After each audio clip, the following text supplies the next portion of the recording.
Александър, благодарам. Уште го најавата ми фарли голем товар на плеките, но воедно си сосема во право. Оптимизмот од самиот почеток не ме напуштил и не ме напушта се уште, иако официјално сум во пензија, се уште сум во ангажман во Министерството за европски прашања и известно време ќе останам да помагам, барем колку можам да ја пренесам моето искуство на помладите колеги, со кои што веќе работиме со децении, со години, повеќе од деценија и пол, со некој од нив,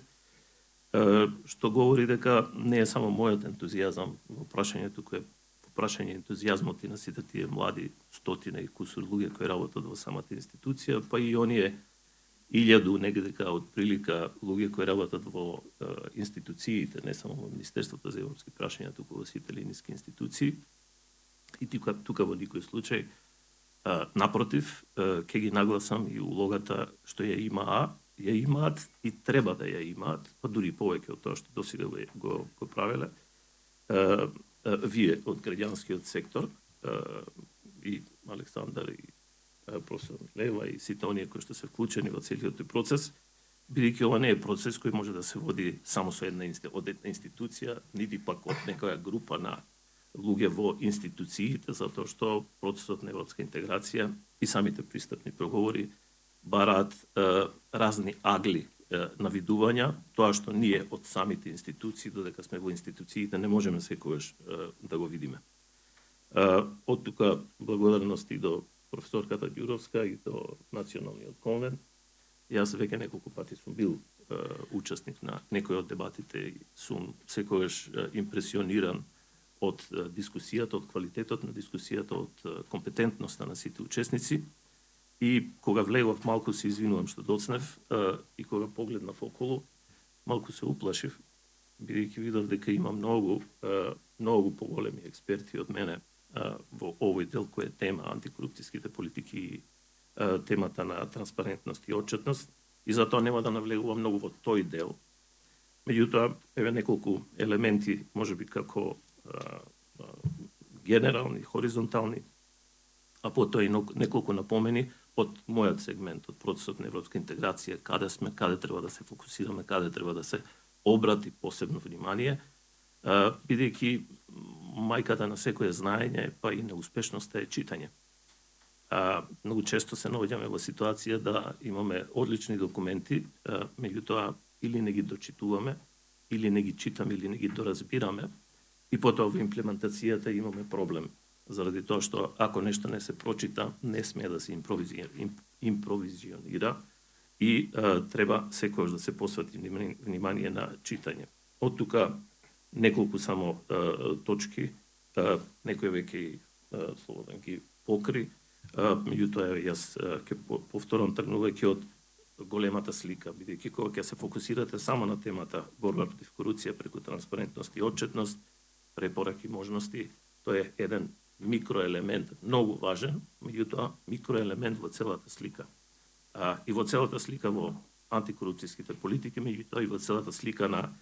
процесот на евроинтеграција, односно на пристапните преговори, тоа што сакаме да го постигнеме на крајот на криштата, полноправното членство е нашата крајна цел. Борбата против корупцијата оди рака под рака со борбата против организираниот криминал. Ако се фокусирате само на едното, ќе го испуштите второто. Ако се фокусирате само на организираниот криминал, тогаш нема да имате ефект во борбата против корупцијата. Тоа значи дека мора да биде акцијата фронтална и да ги нападне тие непријатели, би рекол, на државата, оние кои што ја накризуваат основата, темелот на која што секоја држава почива и нашата се разбира. А факт е, и мислам дека нема да кажам ништо надвор од она што е веќе можеби и општо прифатено и општо познато, дека организираниот криминал е навлезен во институциите. Корупцијата не може да се случи или не може да ефектуира доколку нема врска помеѓу внатре институциите и оние од надвор кои што сакаат да ги злоупотребат слабостите на институциите. Некогаш слабостите од се личен, некогаш се од институционален карактер, некогаш се од правен карактер. Не треба да нагласам посебно, бидејќи тоа колегата Слободан веќе го кажа, но искрено, и за тоа веќе пишував и објавував, сметам дека доколку европските прописи и особено техничките стандарди, европските технички стандарди, да правиме разлика помеѓу европски прописи и европски технички стандарди, European Norms, беа практикувани и се имплементира во целост и беа надгледувани, тогаш трагедијата во Кочани или нема да се случеше, или нема да беше со такви последици, трагични последици со кои што се соочи. И затоа тоа треба да биде сигналот на будење, иако такви сигнали имавме повеќе во последните неколку години, но очигледно дека ќе мора појак сигнал за да се разбудат и институциите и целото општество, тука не зборувам само за институциите, туку за целото општество, за да не ни се случи повторно и повторно да бидеме изненадени од една таква трагедија. Примена на прописите, примена на европските стандарди, и тоа е дел од ова што ние го работиме, независно од тоа дали пристапните преговори ќе започнат или нема да започнат, ние како земја со спогодба за стабилизација и асоциација и како земја која има обврска да ја спроведува спогодбата, сме прифатиле дека ќе ги применуваме, ќе ги транспонираме европските прописи и сме ги прифатиле unblock сите European Norms или европски стандарди, тие се преку 25.000, ги гледаме сегде околу нас, се што имаме од водава, чашава, па понатаму, се мора да подлежи и да одговара на тие европски стандарди. Борбата за против корупцијата не сме да биде кампањска, бидејќи сме се судриле со таквиот пристап наназад во некоја кампањска. Ке се случи нешто, веднаш реагира општеството, реагираат институциите и тоа трае еден релативно краток временски период и потоа повторно си влегува се во оние матни води и водотекови. Затоа не сме да се настапува сезонски, туку треба да се издржи во континуитет, а тука најголема улога се не само институциите, туку токму граѓанскиот сектор кој може преку својата робусна присуство, преку робусното присуство и преку гласноста и преку инсистирањето на транспарентност и отчетност да даде огромен придонес, вистински печат. Сме имали добри законски решенија, сме имали можеби добри тука и таму институционални решенија, меѓутоа не сме издржале на таквите решенија и тие решенија сме ги потрошиле. Да не кажам, некогаш со прлјавата вода го фрламе и бебето, да не ги правиме тие работи за да не одиме повторно во градење постојано нови и нови институции, нови и нови прописи, да се задржиме и да се фокусираме на имплементацијата. Во евроинтегративниот процес, пристапните преговори се во тек. Ќе потсетам и ќе се повикам на тоа што на почетокот го кажав. Читање, анализирање, барање на оние точки кои што се вистинска насока и се подготвени од вистински експерти и надвор од државата. Скрининг извештаите се достапни. Предпоставувам дека сите го имате не само видено, прочитано и анализирано. Скрининг извештајот за фундаменталниот кластер, за кластерот фундаменти или темели, кој ги покрива сите овие поглавја за кои што и денеска се говори, кој ги покрива и поглавјата 23 и 24, и правосудство, и организиран криминал, и владење на правото како целина, и борбата против корупцијата се разбира, кој ги покрива и јавните набавки, и статистика, и финансиската контрола, економското управување, и тоа е еден од елементите кои што треба да се има секојаш во предвид. И има толку многу, тоа веќе повеќе од една година објавено, има толку многу елементи кои што се употребливи, што би се рекло сурово пренесени, само транспонирани во владините политики и во политиките на надлежните институции, што соџвакана е работата. Треба да се имплементира. Одредниците за отварање на кластерот фундаменти, тоа се патоказот за владење на право, делот 23 и 24 со акцискиот план за заштита на правата на малцинствата и патоказот за реформа на јавна администрација. Тоа се две одредници кои што мораме да ги исполниме за да можеме да го отвориме кластерот фундаменти, бидејќи ако дојдеме утре во една политичка ситуација да имаме решение за уставните измени, ние мора да бидеме однапред спремни, не тогаш да почнеме да работиме, туку да бидеме спремни со сите овие не само документи, туку и утврдени надлежности, средства, динамика, временска рамка и сето она што оди со секој од тие патокази, односно акциски планови. Кластерот фундаменти, само ќе подсетам, се отвара прв, се затвара последен, се затвара како кластер. И она што би сакал да го напоменам тука, а се однесува на делот на антикорупцијските политики, секој билатерален скрининг за секој кластер, за секој поглавје во Брисел, вие бевте постојано присутни, некој од вас од ДКСК, независно од тоа дека се повторуваат презентациите, Брисел инсистираше за секое поглавје, за секој кластер, да се даде пресек и на политиките за антикорупција, односно антикорупцијските политики и особено инсистирајќи дека тоа е само стартната точка,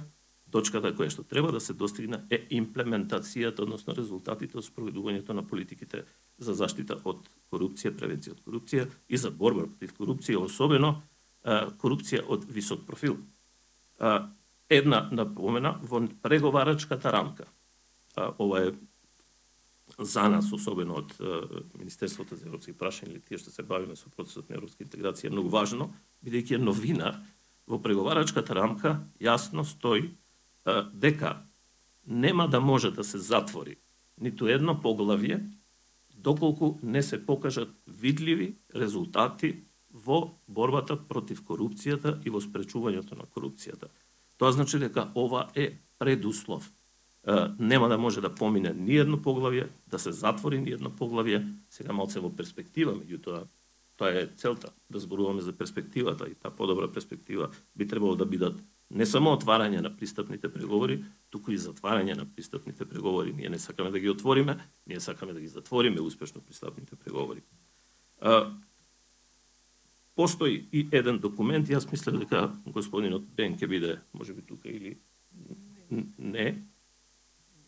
Постои еден документ кој што се разбира може да се сподели, кој што јасно покажува во кој поглавја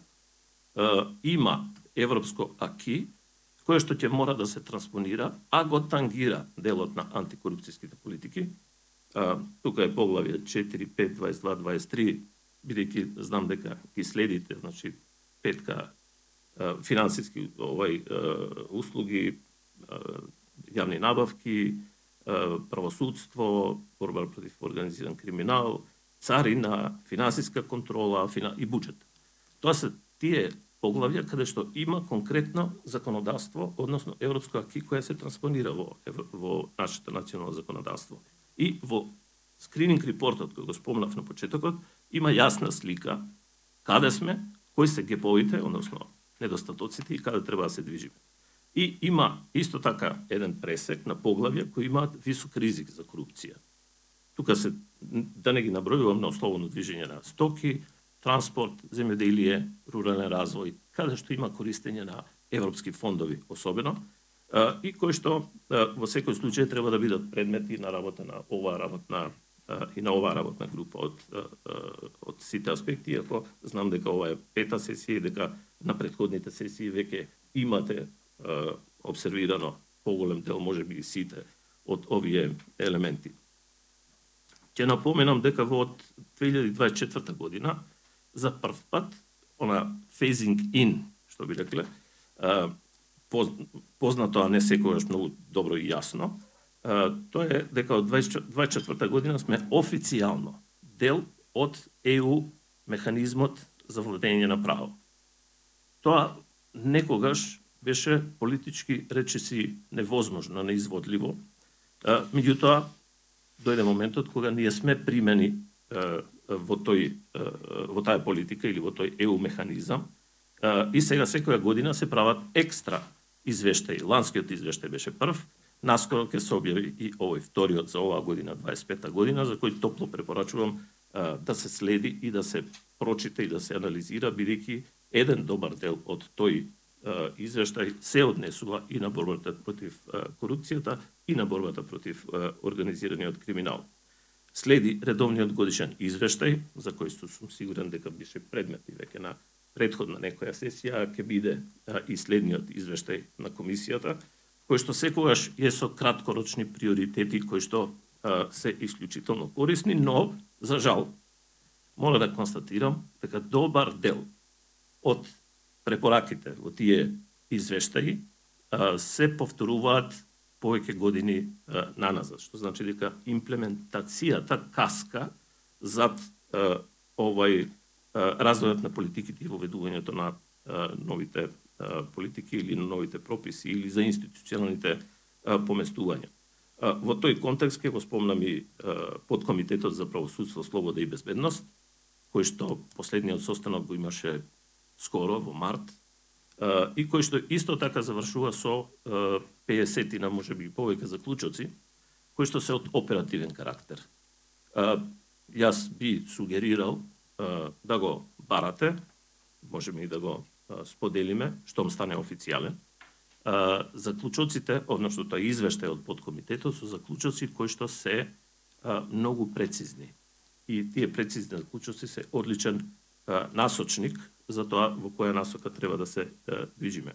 Ќе се подсетиме, односно ќе подсетам и на оценската мисија за судскиот совет, кој ги даде своите препораки не заради самата оценска мисија, туку заради тоа дека вакви peer review извештаи или извештаи од оценски мисии имаме и за делот на организиран криминал, имаме и за антикорупцијските политики и тие, иако се можеби 2 години, 3 години постари, сепак се уште актуелни. На крајот само ќе го спомнам, планот за раст, бидејќи тоа е она топ тема, да речеме, во последниве неколку месеци, бидејќи е веќе одамна официјален како план за раст, но она што нас не интересира и особено вас во овој сегмент е реформската агенда, бидејќи реформската агенда покрива еден дел кој што се однесува на fundamentals или на владење на правото и треба да се има во предвид дека во наредните веќе ќе речев 3 години, веќе не се 3 години, 2,5 години, треба да се реализираат поприлично голем број активности, но овој пат врзани активности со конкретни средства, односно со конкретни пари. Доколку реформите се реализираат, секоја од реформите, односно 38 реформите, 136 чекори,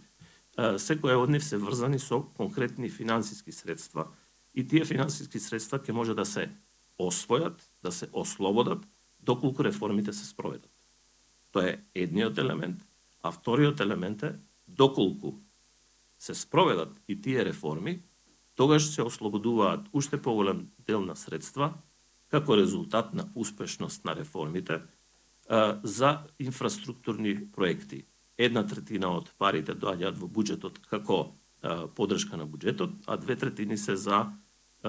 реализација на инфраструктурни проекти и тоа е исклучително важно и за намалување на економските диспаритети, за забрзаниот развој на државата, меѓутоа еден дел од тие средства се разбира можат да се насочат и во делот на владење на право, некој од нив се разбира и во делот на антикорупцијските политики. Купниот износ на средства за оваа реформа или за овие чекори е околу 150 милиона за 2024-2027, околу 20% од вкупните расположиви средства за Македонија, 750 милиона се вкупниот износ, околу 20% се само за овој сегмент кој што се однесува на имплементација на приоритетите во владењето на правото. Извинете ако бев малку подолг, меѓутоа сметав дека е добро да даеме една поширока слика на тоа каде сме во процес.